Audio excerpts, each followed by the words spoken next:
Innovative करने की प्रेरणा मिलती है। इससे हमारी संस्कृति, हमारे देश के कई पहलू उभर कर सामने आते हैं। साथियों, आप में से बहुतों को याद होगा, करीब 5 वर्ष पहले मैंने इस कार्यक्रम में भारतीय नस्ल के श्वान यानी डॉग्स की चर्चा की थी। मैंने देशवासियों के साथ ही अपने सुरक्षा बलों से आग्रह किया था कि वे भारतीय नस्ल के डॉग को अपनाएं, क्योंकि वो हमारे परिवेश और परिस्थितियों के अनुरूप ज्यादा आसानी से ढल जाते हैं। मुझे ये बताते हुए खुशी हो रही है कि हमारी सुरक्षा एजेंसियों ने इस दिशा में काफी सराहनीय प्रयास किए हैं। बीएसएफ और सीआरपीएफ ने अपने दस्तों में भारतीय नस्ल के डॉग की संख्या बढ़ाई है।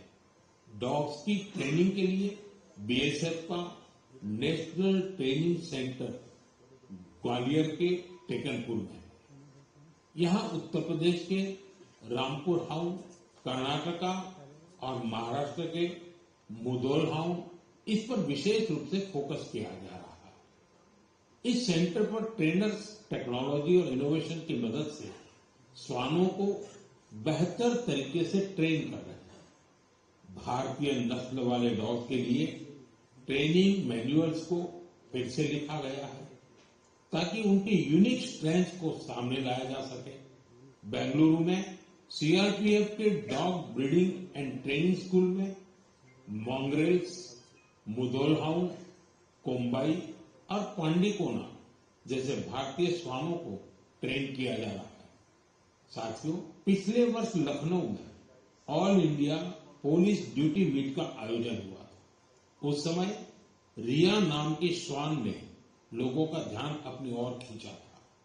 ये एक मुधोल हाउंड है जिसे बीएसएफ ने ट्रेन किया है। रिया ने यहाँ कई फॉरेन ब्रीड्स को पछाड़ते हुए पहला पुरस्कार जीता। साथियों, अब बीएसएफ ने अपने डॉग्स को विदेशी नामों के बजाय भारतीय नाम देने की परंपरा शुरू की है। हमारे यहाँ के देशी श्वान ने अद्भुत साहस भी दिखाया है। पिछले वर्ष छत्तीसगढ़ के माओवाद से प्रभावित रहे क्षेत्र में गश्त के दौरान सीआरपीएफ के एक देशी श्वान ने 8 किलोग्राम विस्फोटक का पता लगाया था। बीएसएफ और सीआरपीएफ ने इस दिशा में जो प्रयास किए हैं उसके लिए मैं उन्हें बधाई देता हूं। वैसे मुझे 31 अक्टूबर का भी इंतजार है। यह लौह पुरुष सरदार पटेल की जयंती का दिन है। इस अवसर पर हर वर्ष गुजरात के एकता नगर में स्टैच्यू ऑफ यूनिटी के समीप विशेष समारोह आयोजित किए जाते हैं। यहीं पर एकता दिवस परेड भी होती है और इस परेड में फिर से भारतीय श्वानों के सामर्थ्य का प्रदर्शन होगा। आप भी मौका निकालकर इसे जरूर देखिएगा। मेरे प्यारे देशवासियों, सरदार पटेल जी की 150वीं जयंती का दिन पूरे देश के लिए एक बहुत विशेष अवसर है। सरदार पटेल आधुनिक काल में राष्ट्र की सबसे महान विभूतियों में से एक रहे। उनके विराट व्यक्तित्व में अनेक गुण एक साथ समाहित थे। वे अत्यंत प्रतिभाशाली छात्र रहे। उन्होंने भारत और ब्रिटेन दोनों ही जगह पढ़ाई में बेहतरीन प्रदर्शन किया। वे अपने समय के सबसे सफल वकीलों में से भी एक थे।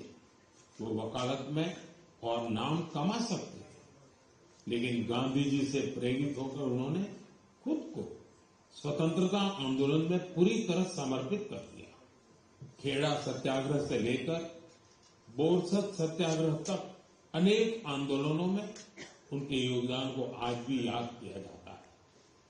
अहमदाबाद म्यूनिसिपालिटी के प्रमुख के रूप में उनका कार्यकाल भी ऐतिहासिक रहा था। उन्होंने स्वच्छता और सुशासन को सर्वोच्च प्राथमिकता दी। उप प्रधानमंत्री और गृह मंत्री के रूप में उनके योगदान के लिए हम सभी सदैव उनके ऋणी रहेंगे। साथियों, सरदार पटेल ने भारत के ब्यूरोक्रेटिक फ्रेमवर्क की एक मजबूत नींव भी रखी। देश की एकता और अखंडता के लिए उन्होंने अद्वितीय प्रयास किए। मेरा आप सबसे आग्रह है 31 अक्टूबर को सरदार साहब की जयंती देश भर में होने वाली रन फॉर यूनिटी में आप भी जरूर शामिल हो और अकेले नहीं, सबको साथ लेकर के शामिल हो। एक प्रकार से युवा चेतना का ये अवसर बनना चाहिए। एकता की दौड़ एकता को मजबूती देगी।